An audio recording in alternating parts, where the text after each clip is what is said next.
What's up, guys? Welcome back to Newswave. So as everyone's hanging out waiting for April 2nd, when Nintendo will reveal the entirety of the Switch 2, there are some other details still getting out there, and this time it's coming from an official source, giving us insight into some upgrades and returning features for this new system, and we'll go over that here today. Also, we are be talking about Death Stranding 2. We got a whole new trailer for it that looks off-the-wall ridiculous, as you'd expect, as well as a release date, and Microsoft going into next gen. What exactly is their plan? Well, based on some new details, we are at least starting to have their vision come into focus here a bit, and we'll touch on that as well. So if you guys enjoy this video, make sure you hit that like button, helps out a ton. And if you're new here to the Spawnwave channel, make sure you subscribe down below. And of course, members for the channel do get Newswave early.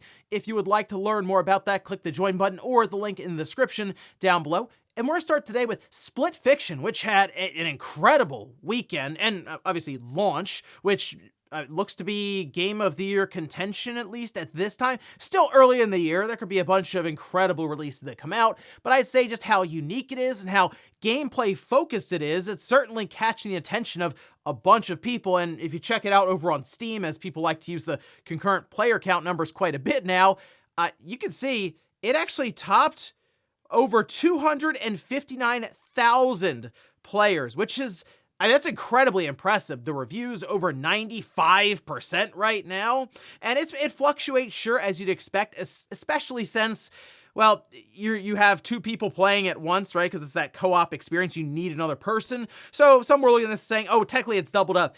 Yeah, okay, sure, you could say that, but looking at it this way, you know what, even if it was 125,000 people unique, just like for each owner, that would still be very, very good for this game. Now, we also had some sales figures come out for It Takes Two, that topping over 23 million copies sold, so take that, and then go, okay, Split Fiction looks like one that's even catching more attention. I assume this is just going to be a massive success then going forward for Hazelight, sales, notoriety, probably critical success as well as we get towards the end of this year. So all around, an incredible release. I want to get to this game, but it is that situation of you need another person, you got to really synchronize everything. It'll happen, just right now I'm actually a bit busy with something else. Also, we did get a delay. This is for Killing Floor 3, which was supposed to come out here in a few weeks. Not anymore. We can see this that was posted up on their social account. Where they say, after taking the time to gather and discuss feedback from our recent closed beta, we've realized that we missed the mark. Our goal isn't just to make Killing Floor 3 an ambitious step forward for the franchise, but also to maintain the core experience that you've come to know and love. And looking through a lot of the community boards and stuff for this game as they were discussing the closed beta, seemed like there were a lot of quality concerns, issues around like the guns and kind of the feedback when you're playing the game, and just in general, the structure of it. It doesn't, I still look at Killing Floor and remember the first one. I thought that was an awesome release. It was a lot of fun to play with some friends. I really haven't felt the need to go back since that. Even Killing Floor 2 didn't really grab me, so maybe they were thinking 3 would be at least something that would return to that original format and get people interested again, and I haven't really been checking for that one either, and it looks like even the community that stuck around hasn't been thrilled with it, so at least they have the opportunity to take the time to make it better, and they're seemingly aiming for a late 2025 release at this point, but no firm release date has been mentioned. Oh, and we had talked previously about God of War 20th anniversary. There's going to be an event here in just a couple of weeks, and of course, rumors were starting to fly around about the idea of a God of War remastered collection for the PlayStation 5 that we assume would have the first, or just the 3 God of War games, 1, 2, and 3, maybe Ascension, but at the bare minimum, the numbered God of War games. Well, now it appears that's not going to be happening, at least at one event. We can see this that was posted up. This is by Sony Santa Monica, saying, with such a stellar lineup and all the anticipation we've seen around the anniversary, we do want to be clear that there are no planned announcements for this event, them pointing towards the God of War 20th anniversary panel.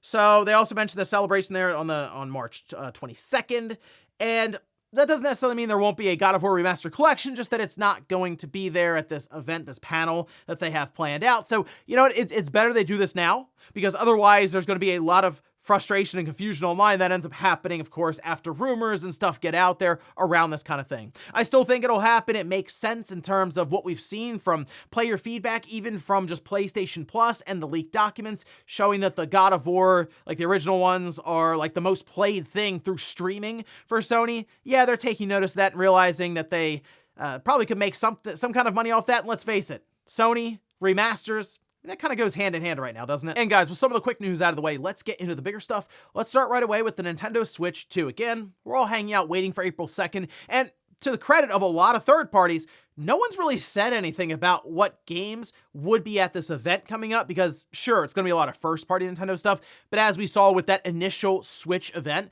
there were a bunch of third parties in attendance as well, but no real slip-ups yet. There was almost one from Joseph Fares when it came to Split Fiction, but he's kind of pulled back a bit and said, "I almost got me there." So at least at this point, it seems like they're all locked down.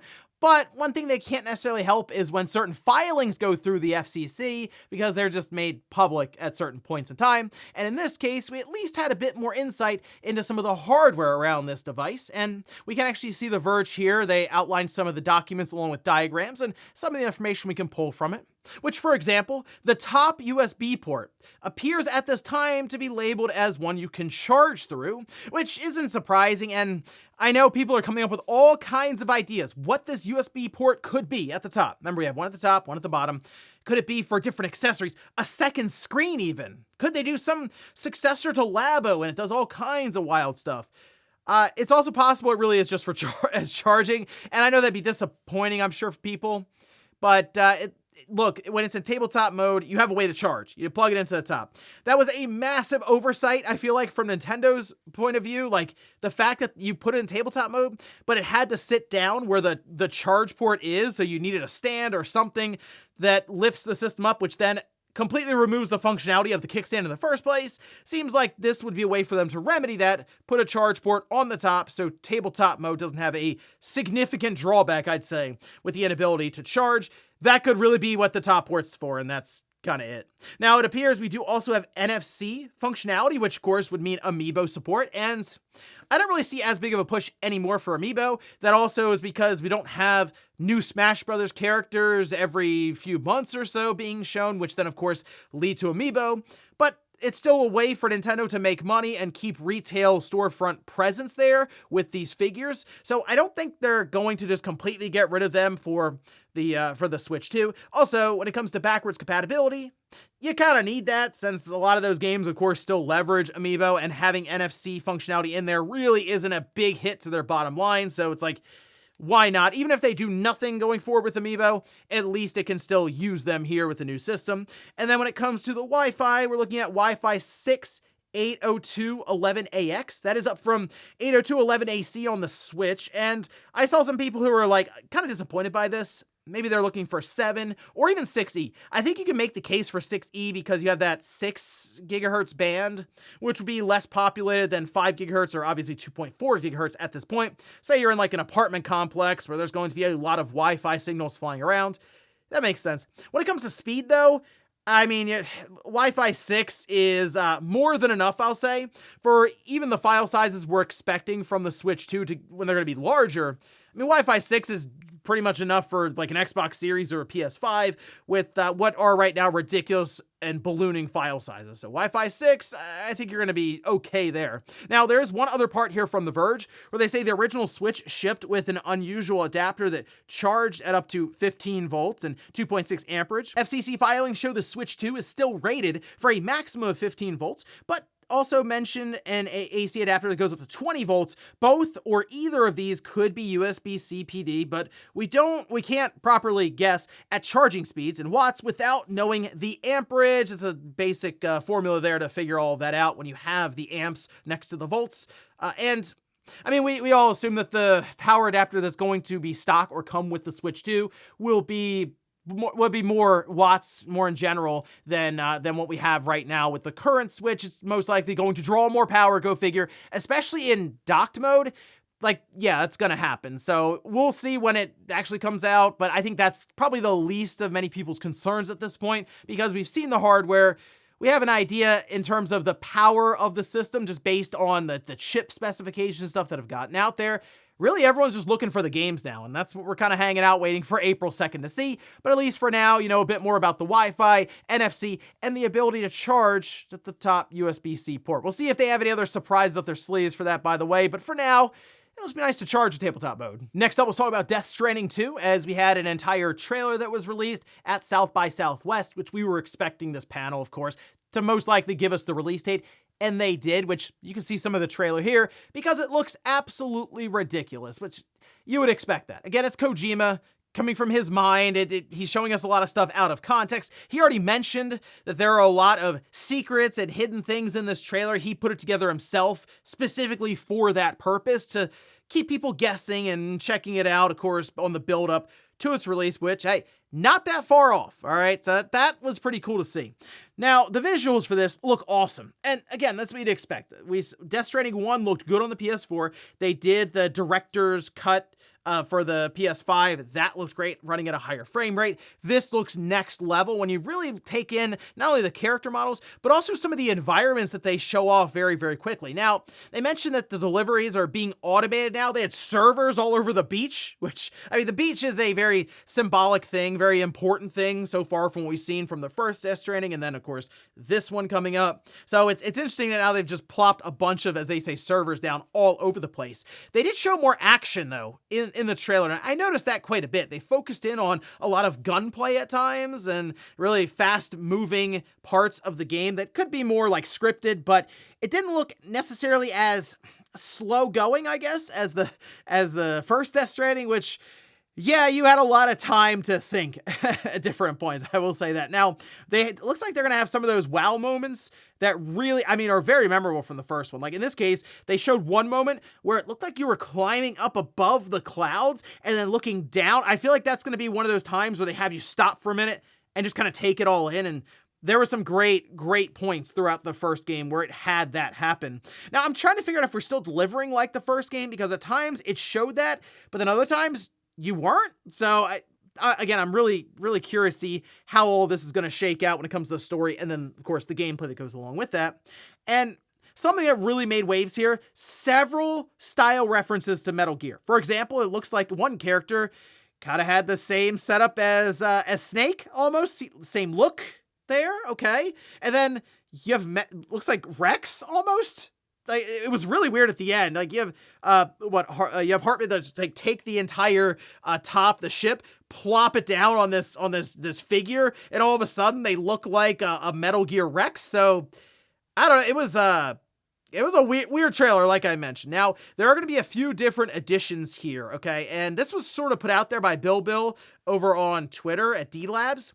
There's going to be early access. It's like 2 days. That'd be June 24th. That starts with the digital deluxe edition. And then the normal release date is June 26th. So we're 3.5 months away from the release of this game, which is awesome to get that announcement, and then, okay, it's not even that far off. We also have a full collector's edition. So pricing here, physical, standard, $70, same with the digital version. That digital deluxe edition that gets you early access, that one's $80, and the collector's edition is $230, which we can see it here. I mean, there's quite a bit in this collector's edition, which, yeah, looks pretty cool to see that big statue and everything, although I still need some more context around what exactly is going on there to put up $230 for the statue, but still pretty cool for Death Stranding fans in general. Looks like Kojima's just taking the whole thing up to 11 at this point, and I'm very excited to experience this because Death Stranding, the first one, I mean, it was very mixed, very controversial when it released,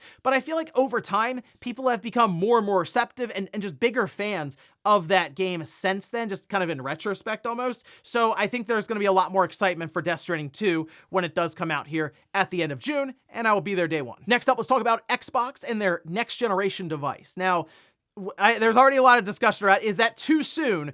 2026, and that does feel soon only because we just got out of a 7-year cycle from PS4 to PS5, Xbox One to Xbox Series, and the Xbox One and the PS4 are still around anyway.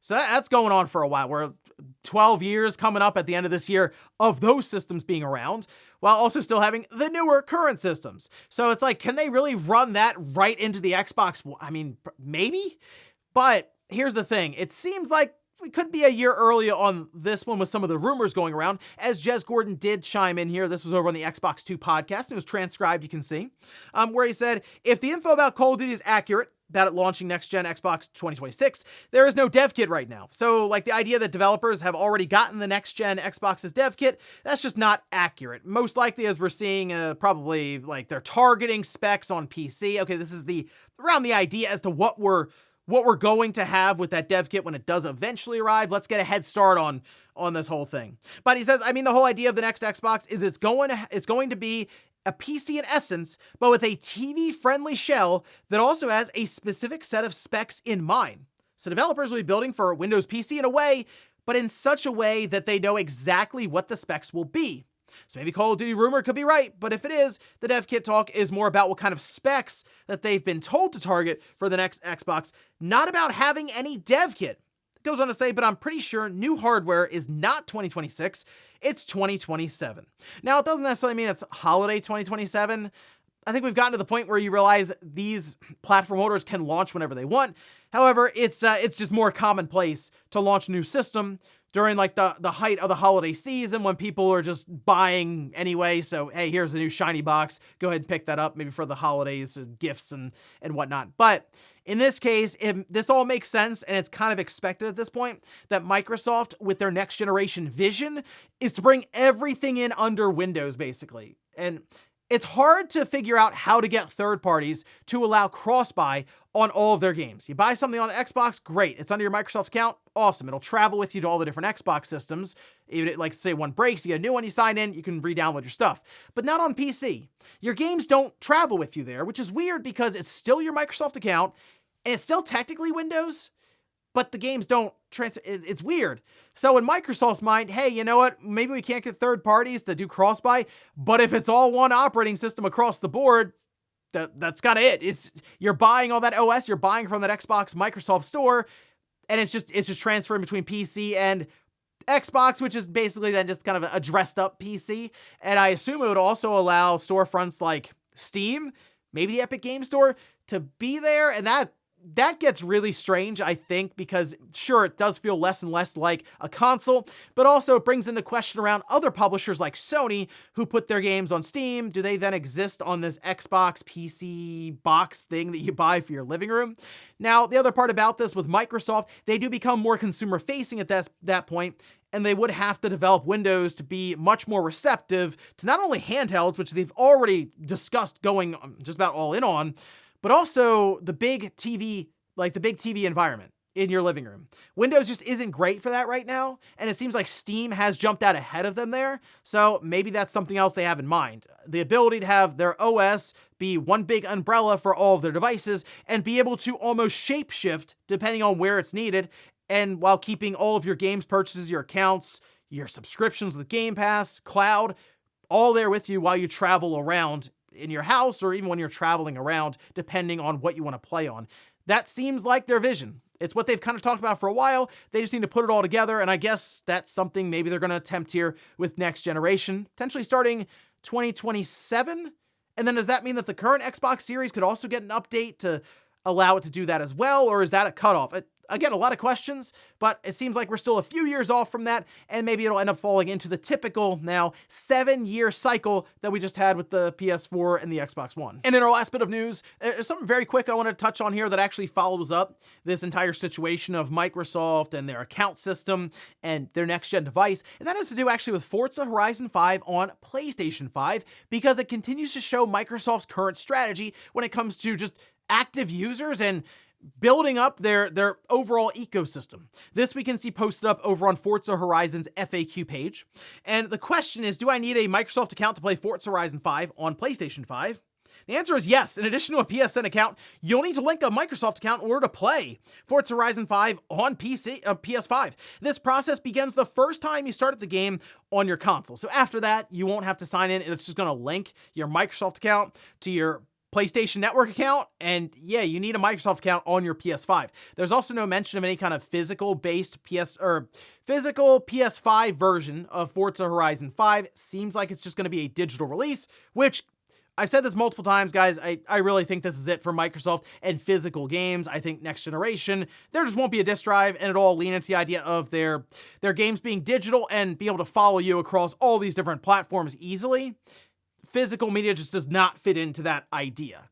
But this does, having people on different platforms sign in to their Microsoft accounts, especially if you have to make one, that's one more monthly active user. So if you're playing Forza Horizon 5 on your PS5, technically you're contributing to the big stat that Microsoft wants to blow up and show investors how many people are participating in their ecosystem. Minecraft does it very, very well for them. You need a Microsoft account to do online stuff and sharing and that kind of thing in that game. Forza Horizon 5. I'm sure a bunch of titles they're going to the Switch too. It's this big picture plan for Microsoft, and we'll see if it ends up working out in the long run. And before we go to the comment of the day, we'll take a look at the poll that I posted up yesterday.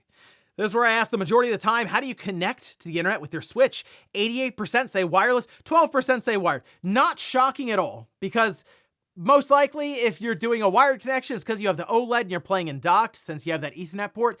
I'm sure many people don't use even like an Ethernet adapter for USB on their Switch through dock mode. They probably just leave it wireless. Now, I assume with the Switch 2, it's going to follow up what they did with the OLED, add an Ethernet port. But having Wi-Fi 6, it makes a lot of sense when you see these kind of stats. Also makes sense why you may run into a lot of people on the Switch that have disconnection issue, like they disconnect out of a game, Splatoon being a big one, or just issues in Smash Brothers and stuff. It's just, you can't really account for what people have around them when it comes to Wi-Fi, how good their connection is, what kind of interference may be around them. Whereas if you just plug it in, it's typically much more reliable, and I saw that even in the comments here under this poll. But as you see, again, convenience pretty much wins out every time. And we'll finish up with the comment of the day as you're seeing here. This is from Locke, who says, to be honest, I'm in favor of detachable disk drive because if it stops working for some reason and you're out of warranty, you can just replace it easily and cheaply with no hassle of attaching it. That being said, I still think upcoming generations of consoles should have the option of a system with a disk drive in the box. So the reason I think that they'll still have some sort of disk drive, detachable, maybe in the system even, we'll say, a lot of that's backwards compatibility. Like, people who have built up that library of titles, even PS4, but clearly with the PS5, there's still a physical market, obviously, now with the system. So it would be weird if there's like, nope, none of those discs are going to work with the PS6. I think they still have to figure out a way to go another generation with a disk drive of some kind. But after that, in 2035, we'll say, I mean, are people I need these, like, what, at that point, 17-year-old games to still work on. Sony might be like, you know what, guys, I think we're kind of beyond that now. But the idea of a detachable disk drive that's just easier to replace, yeah, you don't have to open the system in order to fix it. And kids and stuff would jam all kinds of stuff into a PS4 or a PS3 all the time. Or it would just stop working with games, and that was a whole thing too. This way, though, you just unplug the disk drive, I assume a cable, plug a new one in, pair it, of course, and then you should be good to go. And ladies and gentlemen, that's going to do it here for Newswave. If you enjoyed this video, guys, hit that like button. If not, hit the dislike. Leave comments down below about everything we talked about here today. If you missed last week's Newswave, I'll leave it up here in a card. Or maybe you wanted to see the GameCube load up Windows, not like emulation, but actually install Windows on the GameCube. I looked into that over the weekend, and the results were, they were something. I'll leave that right below it. Thanks, guys, for watching, and I'll see you next time.